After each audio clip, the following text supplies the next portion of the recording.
Alright guys, welcome back. So new day, new episode, working on the Briggs again. I'm looking at this bike, trying to figure out what it needs. It's just kind of at that point of the project where I can do finishing touches here and there, or I could, keep spiraling out of control and making it bigger, crazier, more things, whatever. So of course that's the route I'm going to go with. And I'm thinking that seat is just sitting there waiting to be something other than that seat. So today's mission, we're going to attempt to make a Springer seat out of old mountain bike parts. Stay tuned. Okay, so here's a donor frame that I've just had sitting in the corner of the garage here for a while, and the original fork for my other bike, my two-stroke one. Anyway, I'm thinking this shock here, I think that's going to be the basis for our Springer seat. It looks like, yeah, this is adjusted way up. So there's a lot of preload on this. What does it say here? 850 pounds per inch. I don't really know the math behind that, but my guess is that, yeah, if it's adjusted that far up to just ride, I think it was so it wouldn't bottom out under my weight, and I'm pretty light. So I'm thinking this shock will be perfect for just a seat, is what I'm saying, without having to adjust or play with too many angles. So that's what we want, a nice soft seat, nice soft spring. So, yeah, I am going to, let's see, probably going to hack off the brackets there. And then this side, that's probably going to be the side that goes on the seat. I don't know exactly how this is going to work out. I'm just going to start sawzalling things, and then we'll line it up to that bike. Okay, that was way more work than I thought it'd be. Fun fact, motor oil kind of smells like cookies when it gets really hot and vaporizes. So, see if this comes off. Oh. Yeah, precision. Looks like I got a little more wiggling to do here.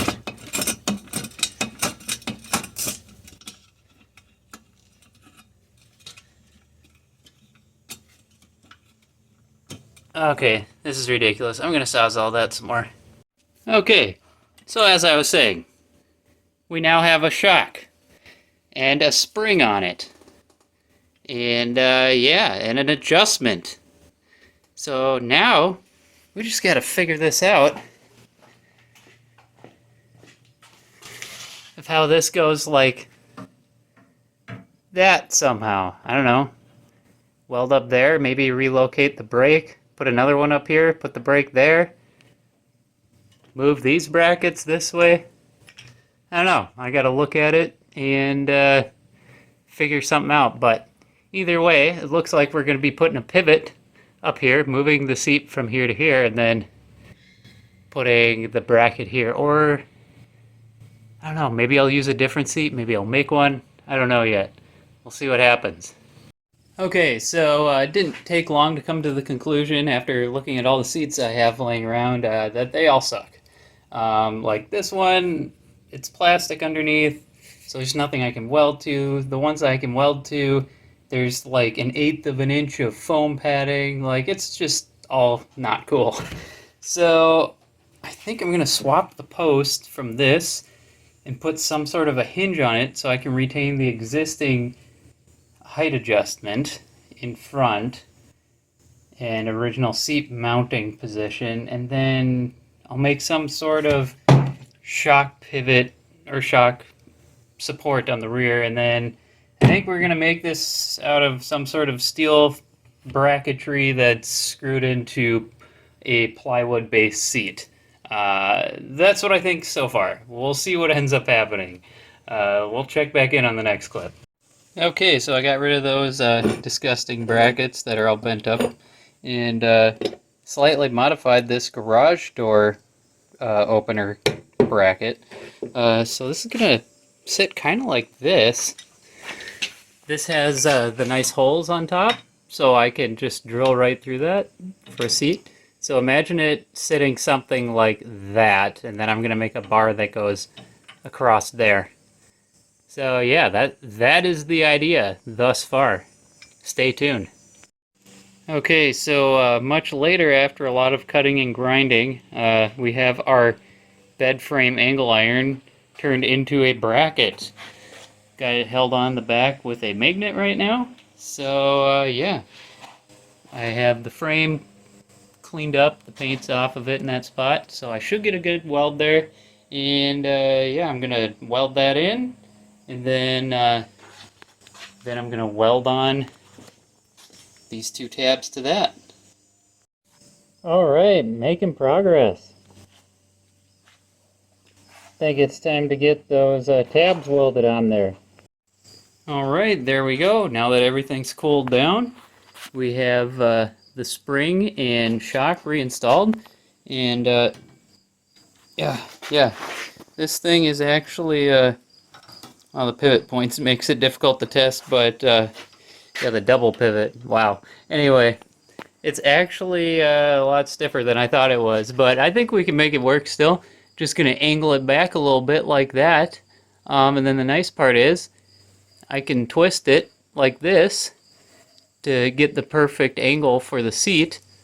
It's not perfect top down, of course, but you know, it'll do. So yeah, next step is fabricating some sort of seat post with a hinge up there, and then we can get to building a seat here. Okay, so I just got back from the gas station and got all this hardware. It's about $6.50, including the hinge. So the plan is to use this 3/4 inch plywood as the base of the seat, and then I'm going to take this hinge, and that's going to be up here. I'm going to shorten this, of course, but essentially this will be hinging open and closed like that for the front, and then this will be traveling up and down, and ideally also compressing that shock. But yeah, that's the plan. So first I'll cut this and mark it, because it doesn't go any further because the tube's a little compressed by that clamp. So I'll do that, and then clean this up and get as much of the zinc off as possible, and then weld it on top there. Alright, we got this all welded up, and turns out it wasn't zinc. It didn't flake up or anything, so that's good. Better for the lungs. So yeah, now that I got that welded, I will finish letting that cool down, and then hit it with the wire brush to clean it up, and then we'll go ahead and throw it on here and start with the seat base.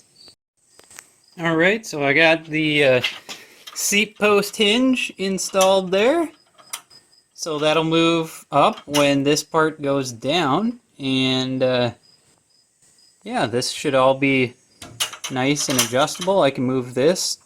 Oh, well, it's kind of in there, but I can move this up and down to where I need to put that.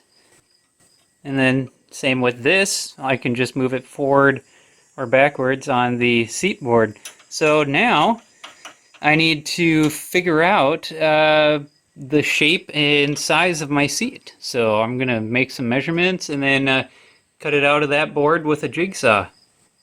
So I actually found another board that was similar thickness. This is only an 1/8 inch thinner. It should be fine. That was already cut to the width I wanted. So why use up that big board when I have a smaller one that is big enough for what I need? So I marked this out, decided to go with 15 inches long, and then I just kind of free-handed this part here, which is going to allow for room for the legs so it doesn't get pinched with putting your feet down on the pedals. And then I have this, which came with a go-kart. think someone made this. Yeah, this definitely looks homemade. Anyway, I can cut this down. Oh, do they have a plastic liner in there too? Nice. So, I mean, it's not super thick. I might double this up and then cut that down and then staple it around the bottom. That'll be my new seat, but we'll see how it comes along. So yeah, I'm gonna go ahead and start doing some cutting. Alright, well, I did a few test sits, and I decided to cut these a little bit longer, and also up here I had to cut it a little wider for the hinge.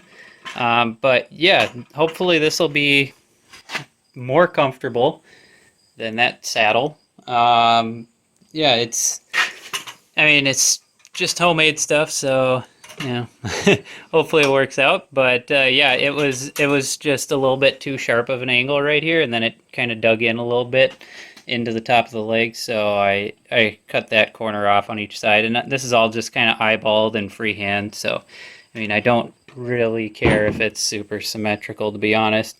But I have little things like this that I'm going to get rid of, and then these little edges too. I'm going to just hit it up on the edge of the belt sander, and yeah, then we'll bolt it down. Okay, so I got the holes drilled, seat board on, slight design flaw. I did have to flip the hinge around reverse to get the correct movement on this up and down.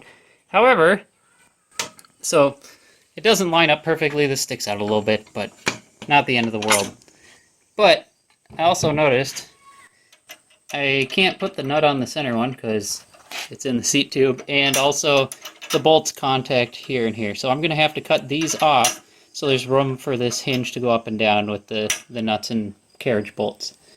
The back part, that's okay. So yeah, I'm going to modify this, and then we'll bolt it on and give it a try. Okay, so it turns out properly aligning seat holes, that's difficult. The back of the seat was just askew like this. So I went and got the 3/4 and cut a seat out of that.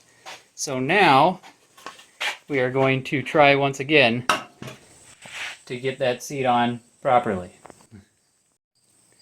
Alright, third time of drilling is the charm. First time on this piece of wood, so it's nice and sturdy. So yeah, I also didn't blow out the back of them this time as well, because I just sacrificed part of my bench, which was not usable because of the little raised edge anyway. So now that I have that seat where I want it, doesn't actually look too bad.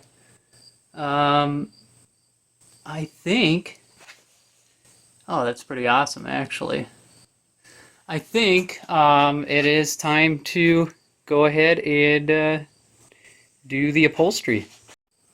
Man, whoever did this did a really nice job of sewing it.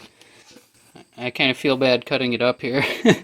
But yeah, that go-kart's already done, and it was better without the back of the seat, which is what this was, because it would just kind of slap you while you were accelerating. So yeah, anyway, this looks just about right, maybe a little close. I don't know, maybe we will go with this thickness. Anyway, time to cut this open and staple it onto this seat. Alright, we'll move this out of the way. And we have, this is probably going to be our stretch material. And then this polyurethane foam is going to be our padding. So I'm just going to cut that down to the shape of the seat. And I don't know if I can lay this in such a way that I can get two patterns out of it. I'm going to try. Because if I can, that would be nice having a thicker seat. Alright, well, here it goes. Okay, so I was able to cut out two pieces of foam from that seat. However, the nice piece that was hidden under the flap in the back that has no weathering is not big enough to tie down with the two pieces, and barely enough with the one. So I have this other piece, which was the front side, which has some seams, and it's just not as nice, because these are going to be folded down like that. So it's kind of a form over function situation. Do I want it to look good but be a hard seat, or do I want it to be soft and comfortable but not look as nice? And I think that's what I'm going to go with. That if it doesn't look as nice, oh well. I'd much rather have 4 inches of foam instead of 2 between my butt and this piece of wood. So yeah, it's my bike, so that's what I'm going to do. Alright, I'll cut back once this is stapled on. Okay, well, we're starting to get somewhere here. I'm definitely no expert at this. And this front shape was a lot more difficult than I expected, so I'm going to go get some more staples and then pull some of these up and try to stretch it on a little better. But yeah, this is kind of what we're working with so far. After the foam squished down from stretching the fabric, that is the correct thickness, so that's good. I'm happy with that. So yeah, gonna go get some more staples and then finish this up. Alright, there we go. We have a completed seat. Time to go throw this on the bike and call it a day. Alright, and there we have it, folks. A complete bolted down custom Springer bobber seat. I should sit on it and give it a whirl here. Okay, so I'm sitting on the seat, and you can see when I get off the seat and sit back on, the spring is actually working. Alright guys, that's the end of today's video. If you like this video, make sure to give it a thumbs up. If you want to see the rest of the series after this, make sure to subscribe and hit that notification bell. And I'll see you guys next time.